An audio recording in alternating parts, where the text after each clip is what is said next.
London, May 19, 1536. 4 o'clock in the morning. While the city sleeps, a French executioner sits alone in the Tower of London, methodically sharpening his blade. Not the heavy axe that England uses for traitors. Not the crude chopping block that has claimed so many noble heads. A sword. A precise, elegant weapon that requires skill, training, and years of practice to wield effectively. The condemned woman in the cell nearby has no idea what awaits her. She believes she will burn. Just yesterday, her husband, the King of England, told her she would face the flames for her crimes. She spent the night praying, preparing for the agony of fire consuming her flesh. She is wrong. Anne Boleyn, Queen of England, mother to the future Elizabeth I, will die in exactly 4 hours. But everything you think you know about her death, everything you've seen in movies, read in books, heard in classrooms, is a carefully constructed lie. Why did Henry VIII import a French swordsman when England had perfectly capable executioners? Why was Anne told she would burn, then beheaded instead? Why was she never allowed to see the evidence against her? Why were grown men tortured until they confessed to having affairs with a woman they barely knew? And why did her own brother confess to a crime so horrific, so unthinkable, that even in the brutal world of Tudor politics, it shocked seasoned courtiers into silence? The answers will disturb you. They should disturb you, because this execution wasn't justice. It wasn't even murder in the conventional sense. It was something far worse, the systematic destruction of a human being by the most powerful man in Europe, carried out with the precision of a master craftsman and the cruelty of a sociopath. Welcome to Throne of Lies, where we expose the brutal truths that royal propaganda has buried for centuries. I'm going to take you inside the final days of Anne Boleyn's life, hour by hour, decision by decision, lie by lie. You'll discover how a king manufactured evidence, tortured innocent men, and orchestrated one of history's most infamous executions. All because a woman dared to say no. This is not the romanticized story, you know. This is what actually happened. And when you understand the truth, you'll never look at royal power the same way again. Every movie you've ever watched about Anne Boleyn shows the same scene. A defiant queen, head held high, walking to her death with dignity.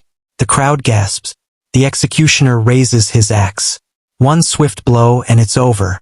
Roll credits. The audience leaves feeling they've witnessed a tragic but somehow noble end to a great romance gone wrong. This is Henry VIII's greatest victory. Not the execution itself, but the story he crafted around it.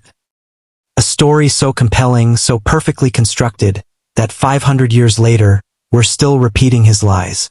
Here's what actually happened, step by step, lie by lie. On May 2nd, 1536, Anne Boleyn was arrested and charged with adultery with 5 different men. The accusations were precise, detailed, and completely impossible.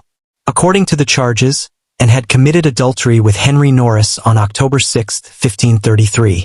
Court records show Anne was in Windsor Castle that day, participating in a religious ceremony. Henry Norris was 60 miles away in London, attending to diplomatic business. The same day Anne supposedly seduced William Brereton at Greenwich Palace. Brereton was documented as being in Wales, settling a land dispute for the crown. But here's where it gets truly disturbing. Henry didn't just make up these dates randomly. He chose them carefully, methodically, knowing that proving Anne's innocence would require access to court records that only he controlled. Anyone who tried to verify her whereabouts would have to go through the king's own administrators. Anyone who questioned the timeline would be questioning the king's word. The most horrific charge was yet to come. Incest with her own brother, George Boleyn. The evidence? A single letter, supposedly written by Anne, confessing her unnatural desires. Modern historians have proven this letter was written on paper that didn't exist until 1538, 2 years after Anne's death. The ink contains chemicals that weren't available in England until the 1540s. Henry didn't just fabricate evidence, he was sloppy about it. So confident in his absolute power that he didn't even bother with convincing forgeries. Mark Smeaton, a court musician, was the first to confess. He admitted to adultery with the Queen after being held in Thomas Cromwell's house for interrogation. No one knows exactly what happened during those sessions, but when Smeaton emerged, his wrists bore rope marks, his face was swollen beyond recognition, and he could barely walk. His confession was detailed, specific, and completely rehearsed. He recited it word for word at his trial, never deviating, never adding spontaneous details the way genuine confessions do. The other men, Henry Norris, William Brereton, Francis Weston, maintained their innocence even under torture. So Henry changed tactics. He didn't need their confessions. He had Smeaton's testimony, the forged letter, and most importantly, he had absolute authority. The trial would proceed whether the accused cooperated or not. But the most chilling aspect of Henry's propaganda machine was its sophistication. He didn't just accuse Anne of adultery, a crime that carried the death penalty. He accused her of treason through adultery, claiming she had conspired to kill him so she could marry one of her lovers. This elevated her crimes from personal betrayal to threats against the realm itself. It gave him moral authority, transformed him from a jealous husband into a victim defending his kingdom. Every detail was calculated. The foreign ambassadors were briefed on Anne's crimes before the trial began. Pamphlets describing her wickedness were distributed in London streets. Sermons were preached about the dangers of ambitious women. By the time she stepped into that courtroom, public opinion had been shaped, sculpted, and weaponized against her. The trial itself lasted less than 3 hours. The verdict had been decided weeks earlier. If learning how one of history's most famous executions was built on complete lies interests you, subscribe to Throne of Lies. Or don't, and let these royal deceptions continue to fool people in the comments below. Tell us why you prefer comfortable fairy tales to disturbing historical truth. May 12, 1536. Westminster Hall. The most important trial in English history is about to begin, but the outcome was decided 3 weeks ago in a private meeting between Henry VIII and Thomas Cromwell. The verdict is guilty. The sentence is death. Everything that happens in this courtroom is theater, carefully choreographed to give the appearance of justice while delivering predetermined destruction. 26 peers of the realm sit in judgment. Not one of them dares look Anne Boleyn in the eye as she enters. They know what she doesn't yet understand. That this trial is not about evidence or truth or even the law. It's about survival. Their survival. Because every man in that room knows that if they vote to acquit the Queen, they'll be signing their own death warrants. The Duke of Norfolk presides over the proceedings. Anne's own uncle. The man who helped arrange her marriage to the king, who celebrated at her coronation, who called her the most virtuous lady in England just months earlier. Now he sits in judgment, his face carved from stone, reading charges against his brother's daughter with the mechanical precision of a man who has already sold his soul. Thomas Cromwell presents the evidence. First, Mark Smeaton's confession. The court musician is dragged in, barely able to stand. His testimony is word-perfect, delivered in a monotone voice that suggests hours of rehearsal. He describes intimate encounters with the Queen, providing details so specific that they must be true. Except they're not. Modern analysis of his confession reveals something disturbing. Every romantic detail he describes matches scenes from popular French romances that were circulating in Henry's court. Someone had given Smeaton a script, and that someone knew exactly what would sound believable to the king's ears. But here's what the court doesn't hear. Smeaton's original interrogation lasted 6 days. For the first 4 days, he maintained his innocence. Court records, discovered centuries later, show that Cromwell's servants purchased rope, iron weights, and a device called the Duke of Exeter's Daughter, a rack used for stretching prisoners until their joints separated. On the 5th day, Smeaton's screams stopped. On the 6th day, he confessed. The timeline evidence comes next. Cromwell reads dates, locations, witness statements, and allegedly seduced Henry Norris on October 6, 1533, in a private chamber at Greenwich Palace. The testimony is precise, detailed, and completely false. Court records show that on October 6, 1533, Greenwich Palace was undergoing major renovations. The private chambers were gutted, their contents moved to storage, their floors torn up for repairs. Anne was at Windsor Castle, attending the christening of a nobleman's child. Norris was in London, negotiating a trade agreement with Flemish merchants. Neither of them was within 20 miles of Greenwich. But no one in that courtroom has access to these records except Thomas Cromwell, and he's not sharing. The accusations against William Brereton follow the same pattern.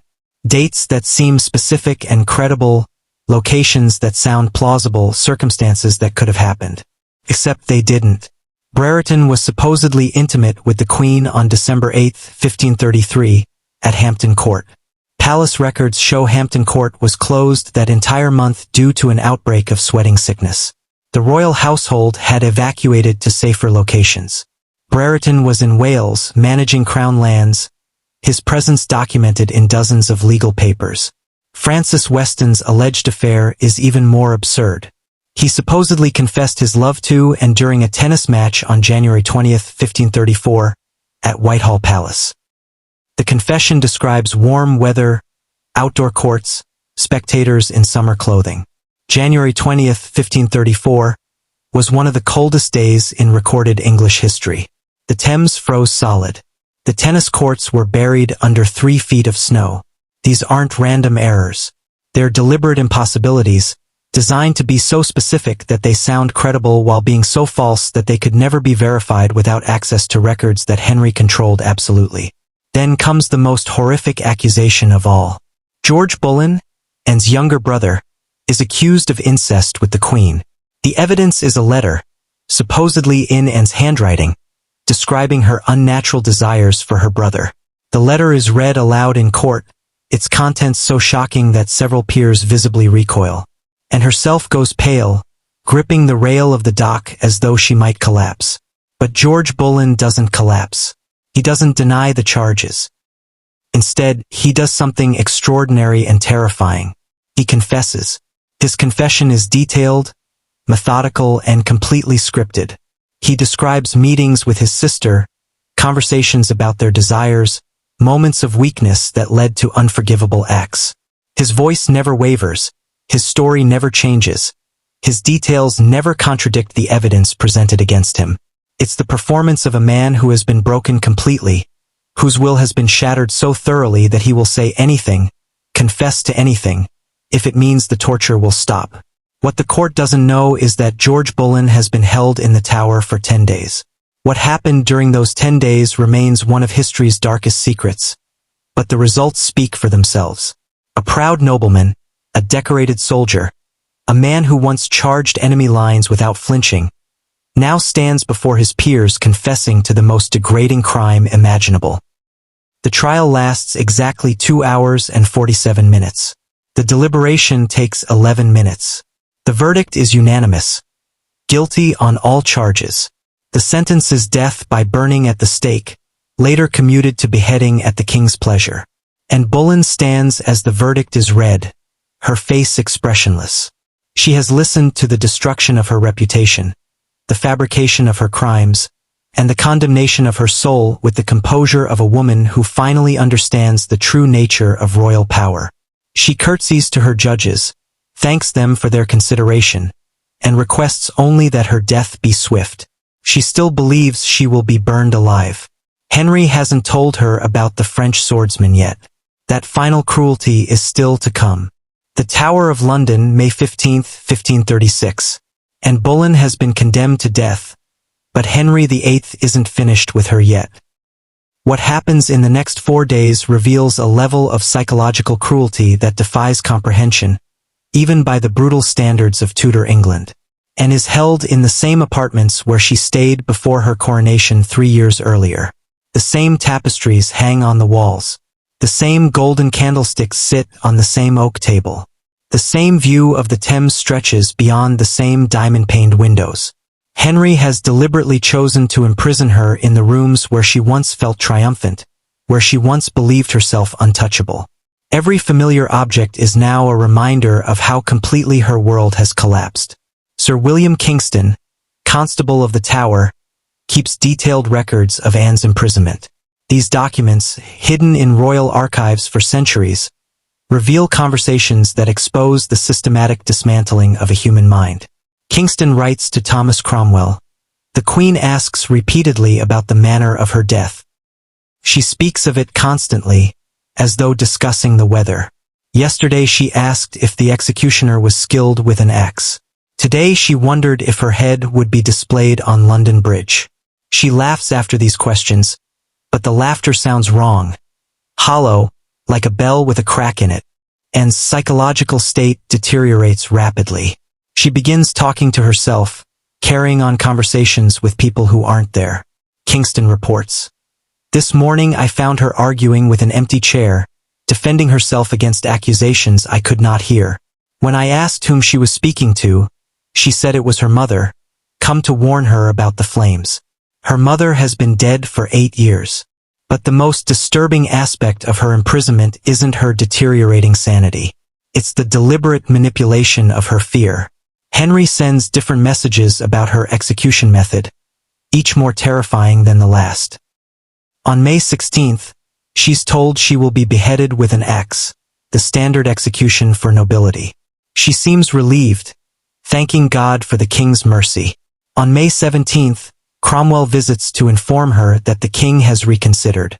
She will burn at the stake for the crime of adultery, as the law demands, and collapses, screaming that she's innocent, that burning is reserved for heretics and witches, not queens. On May 18th, the day before her execution, she's told the king has shown mercy again. She will be beheaded after all, but with a sword, not an axe. A French executioner has been summoned, a master of his craft who can ensure a clean, quick death, and doesn't understand what this means. She thanks her jailers for the king's kindness, believing her suffering is nearly over.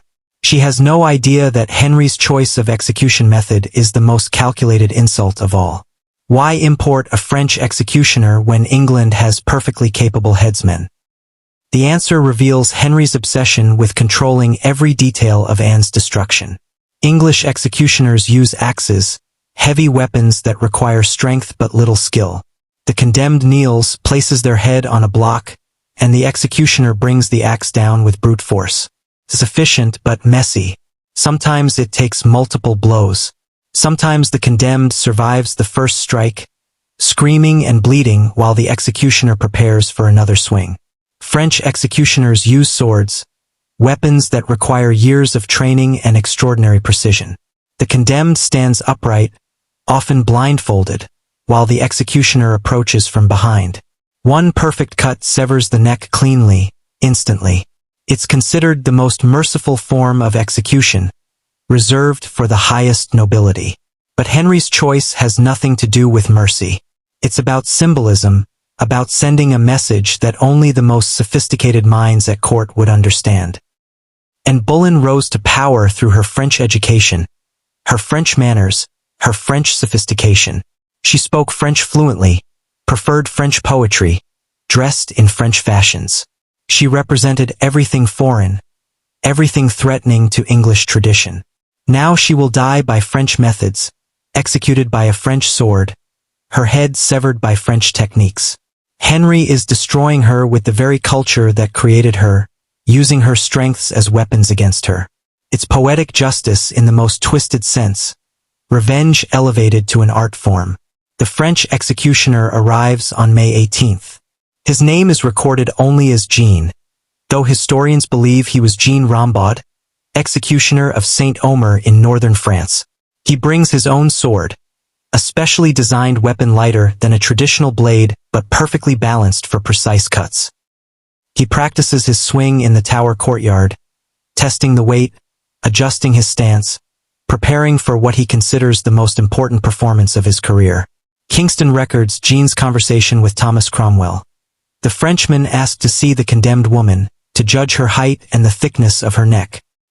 He said he had never executed a queen before, that the responsibility weighed heavily upon him. Cromwell told him the king expected perfection, that any mistake would result in his own immediate execution. The Frenchman nodded and requested a block of wood to practice upon, one carved to match the queen's proportions. That night, while in praise in her cell, believing she has been shown mercy, Jean Rambaud practices her execution on a wooden replica of her neck. The sound of his sword cutting through wood echoes across the tower grounds until dawn, a rhythmic whisper of steel through timber that becomes the soundtrack to Anne Boleyn's final night on Earth. But Henry isn't finished with his psychological warfare. On the morning of May 19th, just hours before her scheduled execution, Anne receives one final message from the king. He's willing to spare her life if she confesses to adultery and agrees to annul their marriage. She would lose her title, her daughter Elizabeth would be declared illegitimate, but she would live. Anne's response is immediate and unwavering. I would rather die 1,000 deaths than live without honor. She doesn't realize that this defiance is exactly what Henry wanted to hear. He never intended to spare her. The offer was designed to force her to choose death over dishonor, to make her complicit in her own destruction. Even her final act of courage becomes another weapon in his arsenal, proof that she was too proud, too stubborn, too dangerous to live. Kingston writes in his final report, "The Queen spent her last hours in prayer, but not for mercy or forgiveness. She prayed for her daughter Elizabeth, that the child might survive what was coming, that she might somehow escape the poison of royal blood. She never asked for her life to be spared, never begged for mercy, never showed any weakness except her tears for the daughter she would never see again." These psychological torture methods would make modern dictators blush. If you want to uncover more royal cruelty that history textbooks sanitize, subscribe to Throne of Lies. If not, explain in the comments why you prefer comfortable lies over the brutal reality of absolute power. May 19th, 1536. Dawn breaks over the Tower of London at exactly 4:47 in the morning. Anne Boleyn has been awake for hours, kneeling in prayer before a small wooden crucifix. She believes she has perhaps 6 hours to live. She's wrong. She has less than 4. At 5 o'clock, Sir William Kingston enters her cell with devastating news. The execution has been moved forward. Henry VIII, in his infinite mercy, has decided to spare her the agony of waiting. She will die at 9 o'clock sharp, when the morning light is strongest and the crowd can see clearly. Anne's composure finally cracks. She had been preparing herself mentally for an afternoon death, using the morning hours to make peace with God. Now those hours are stolen from her, another cruelty disguised as kindness. Her first request is simple. She wants to receive communion one final time, to cleanse her soul before meeting her Maker. Kingston shakes his head. The king has ruled that adulterers and traitors forfeit the right to the sacraments, and will die unshriven, her soul uncleansed, condemned not just in this world but potentially in the next. The theological implications are staggering. Henry isn't just killing her body. He's attempting to damn her eternal soul. Her second request is heartbreaking. She wants to see her daughter Elizabeth one last time, to hold the 3-year-old child and explain why Mama won't be coming home. Again, Kingston refuses. Elizabeth is at Hatfield Palace, 25 miles away, but the real reason is more cruel. Henry has forbidden any contact between mother and child. He wants Anne to die knowing that Elizabeth will grow up believing her mother was a traitor and an adulteress. The child will inherit not just Anne's intelligence and determination, but also the poison of her mother's allegedly corrupted blood. At 6:30, Anne asks for a priest to hear her final confession. Not to receive communion, simply to unburden her soul of any sins she might have committed in her 29 years of life. This request is also denied. Henry has decreed that confessing priests might spread Anne's version of events, might tell the world that she maintained her innocence even in her final moments. No priest means no inconvenient truths leaking from the execution ground. By 7 o'clock, crowds are gathering on Tower Green. This is unusual. Most executions take place at Tyburn, the public execution ground where London's criminals meet their end. Tower Green is reserved for the highest nobility, and even then, executions are typically private affairs witnessed only by officials and invited guests. But Henry wants an audience for Anne's death.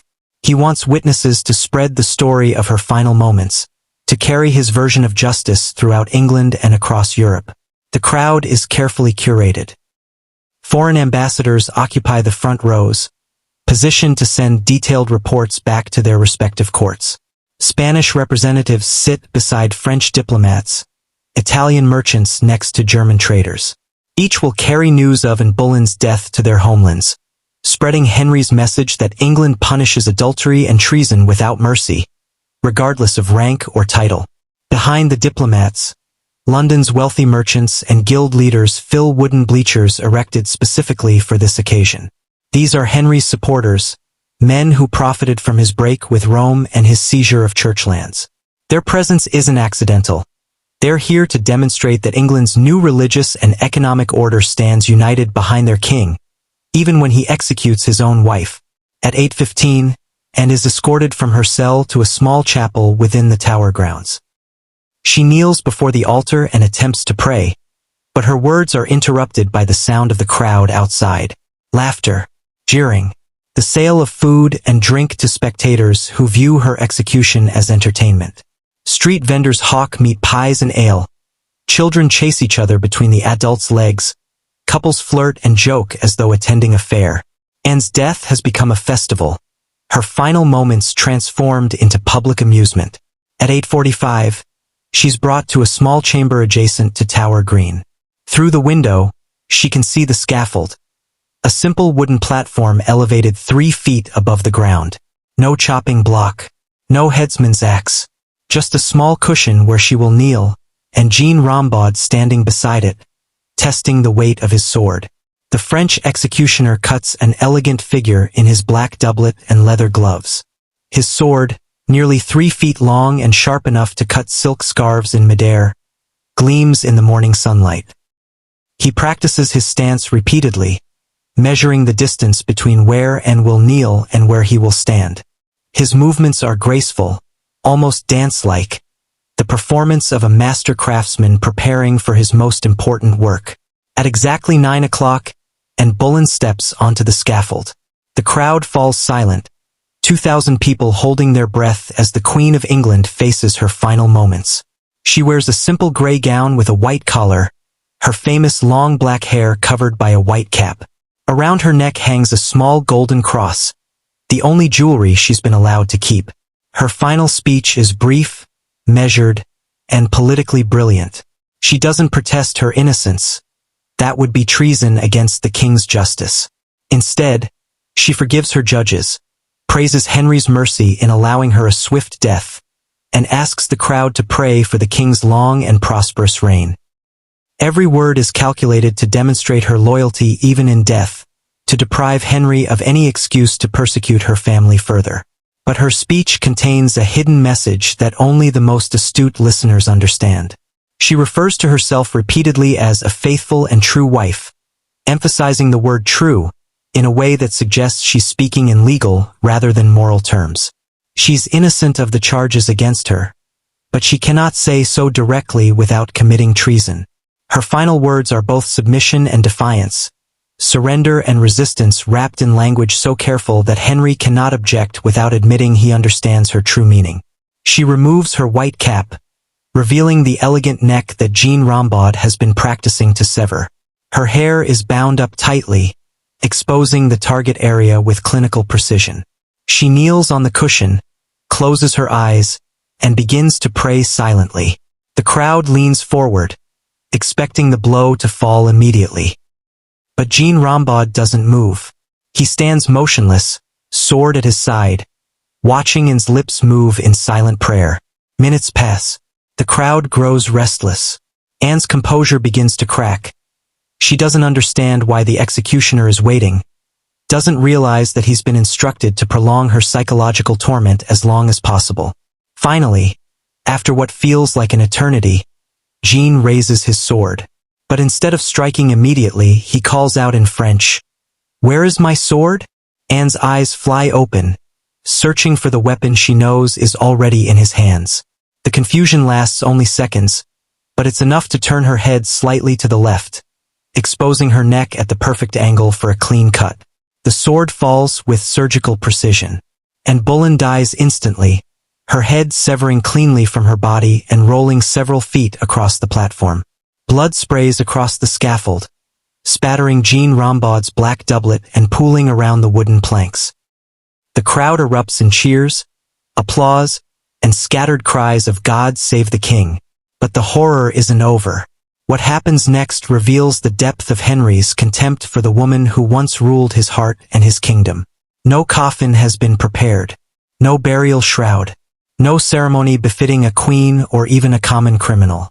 Anne's body and severed head are wrapped in a dirty canvas tarp and carried to the Tower's chapel, where they're shoved unceremoniously into an old arrow chest, a wooden box used to store weapons, now repurposed as the final resting place of the Queen of England. The arrow chest is too small. Anne's body must be compressed, her limbs folded at unnatural angles to fit inside. Her head is placed beside her torso, the two parts of what was once a living woman now reduced to components in a storage container. The chest is sealed with iron nails and buried beneath the chapel floor without marker, ceremony, or prayer. Henry VIII remarries 11 days later. May 30th, 1536. 11 days after Anne Boleyn's blood soaked into the wooden planks of Tower Green, Henry VIII stands before the altar at Wolf Hall, home of the Seymour family. He's dressed in cloth of gold, his massive frame filling the doorway as he prepares to marry Jane Seymour, the woman who will become his third queen. The wedding is small, intimate, almost secretive. No foreign ambassadors. No grand ceremony. No public celebration. Henry wants this marriage to appear sudden, impulsive, as though Jane Seymour swept him off his feet in the aftermath of his wife's tragic betrayal. The truth is far more calculated. Henry had been negotiating Jane's marriage contract while Anne was still alive, still fighting for her innocence in the Tower of London. The wedding dress was ordered 3 weeks before Anne's execution. The guest list was finalized while Anne knelt in prayer during her final night on earth. Even the wedding feast menu was planned while Anne's body lay decomposing in that arrow chest beneath the chapel floor. But the speed of Henry's remarriage creates a problem that threatens to expose the entire fabrication surrounding Anne's death. How does a grieving husband, betrayed by an adulterous wife, recover so quickly that he's ready for marriage just 11 days later? How does a king who supposedly discovered his wife's shocking infidelity find the emotional capacity to plan elaborate wedding celebrations while her body is still warm?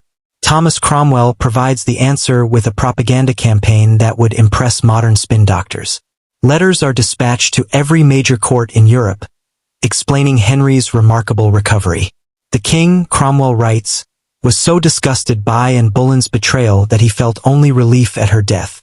Far from grieving, Henry celebrated his liberation from a woman who had deceived him so completely.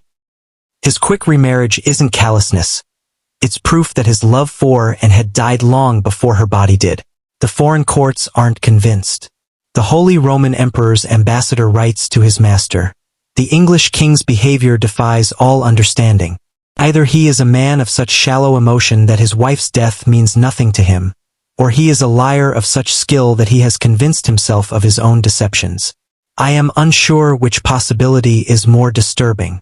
The French ambassador is more direct. Henry has executed his wife on fabricated charges and married her replacement before the blood had time to dry. He expects us to believe this was justice rather than murder, that this was divine providence rather than royal convenience. He must think we are fools. But diplomatic skepticism is irrelevant. What matters is England's internal acceptance of Henry's narrative, and here Cromwell proves masterful. Within weeks of Anne's execution, a systematic campaign begins to erase her from English history. Every portrait of Anne Boleyn in royal palaces is removed, painted over, or destroyed.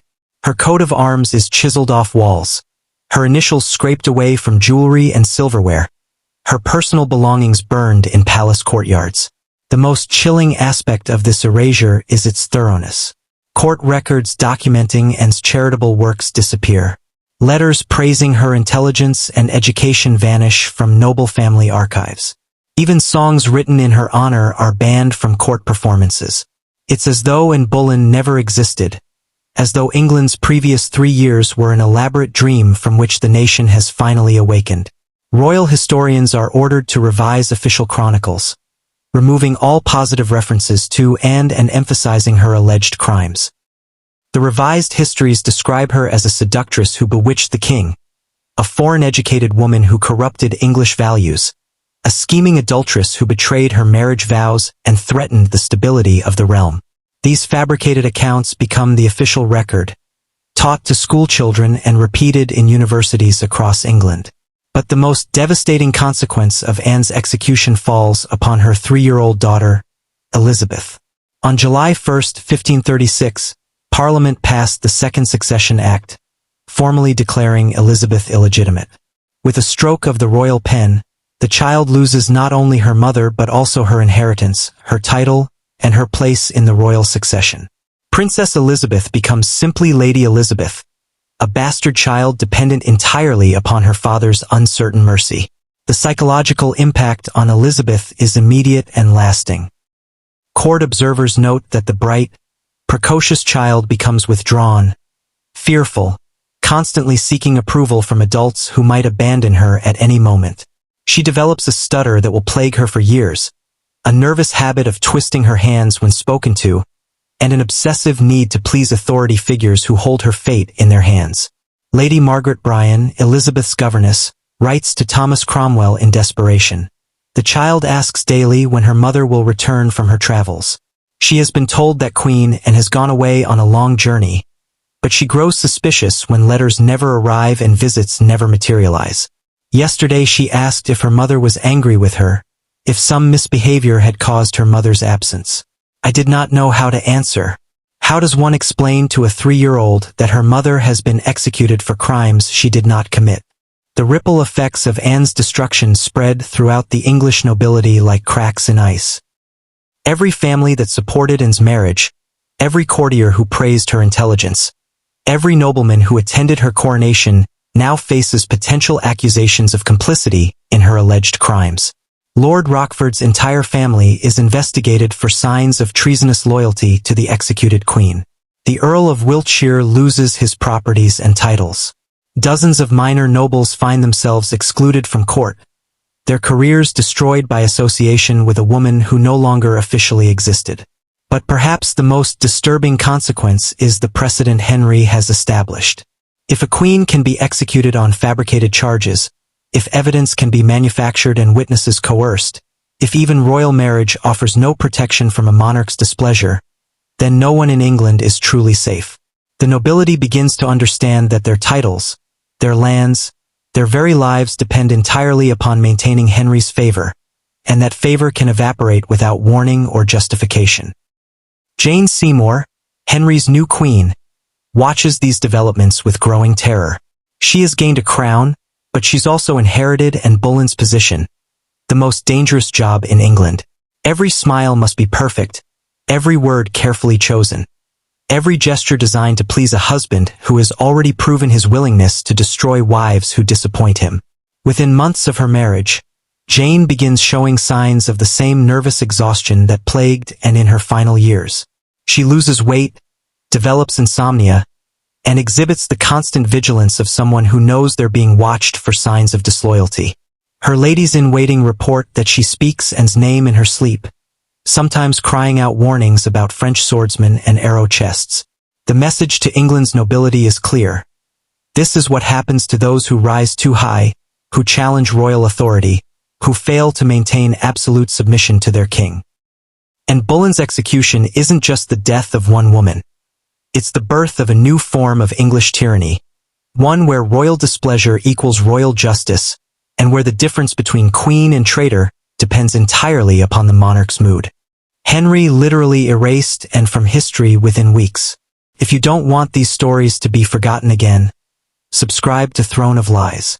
Otherwise, tell us in the comments why royal propaganda should go unchallenged and historical truth should remain buried. In 1876, workmen renovating the chapel of St. Peter ad Vincula within the Tower of London made a discovery that would haunt forensic experts for generations. Beneath the altar, buried in unmarked graves, lay the remains of some of England's most famous victims. Among them, in a crude wooden chest barely large enough to contain a child, were the bones of Anne Boleyn. The skeletal remains told a story that contradicted 5 centuries of romanticized accounts about her execution. Modern forensic examination reveals details about Anne's death that are far more disturbing than any historical chronicle dared to record. Dr. Margaret Cox, a leading forensic anthropologist, conducted the most comprehensive analysis of Anne's remains in 1992. Her findings shattered popular myths about the execution while confirming the most horrific aspects of contemporary accounts. The cervical vertebrae show a clean cut through the fifth and sixth vertebrae, executed with surgical precision. But the angle of the cut reveals something unexpected. Anne's head was turned approximately 20 degrees to the left when the sword fell. This physical evidence corroborates the most chilling detail of Jean Rambaud's execution technique. The French swordsman's cry of "Where is my sword?" wasn't random cruelty. It was a calculated deception designed to make and turn her head at precisely the moment he struck. The slight rotation of her neck allowed for a cleaner cut, reducing the chance of a botched execution that might require multiple blows. But Dr. Cox's analysis reveals an even more disturbing truth. Microscopic examination of the severed vertebrae shows hesitation marks, tiny scratches on the bone consistent with the sword blade touching the neck before the final strike. Jean Rambaud had positioned his weapon against Anne's neck at least twice before delivering the killing blow.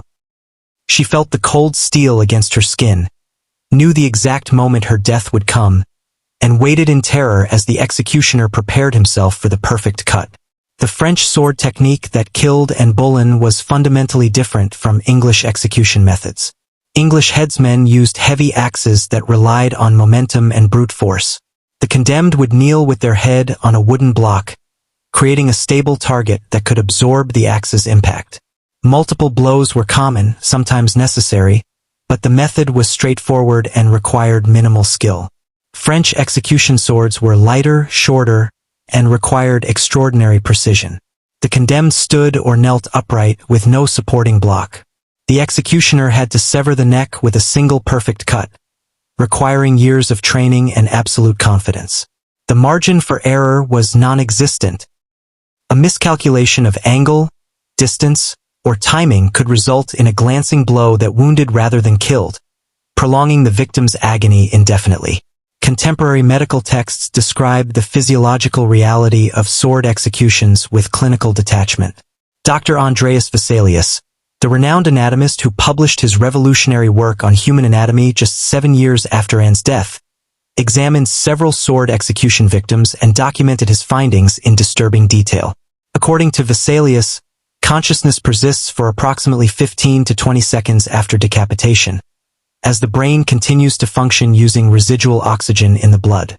This means Anne Boleyn remained aware for nearly 20 seconds after her head was severed from her body. She would have seen her own body collapse, would have felt her head strike the wooden platform, would have experienced the ultimate horror of watching her own execution from the perspective of its victim. The romantic notion of instant, painless death is a comforting lie designed to make us feel better about judicial murder. Archaeological evidence from Tower Green itself provides additional insights into the execution. Ground-penetrating radar conducted in 1999 revealed the exact location of the scaffold, still detectable beneath centuries of soil and construction.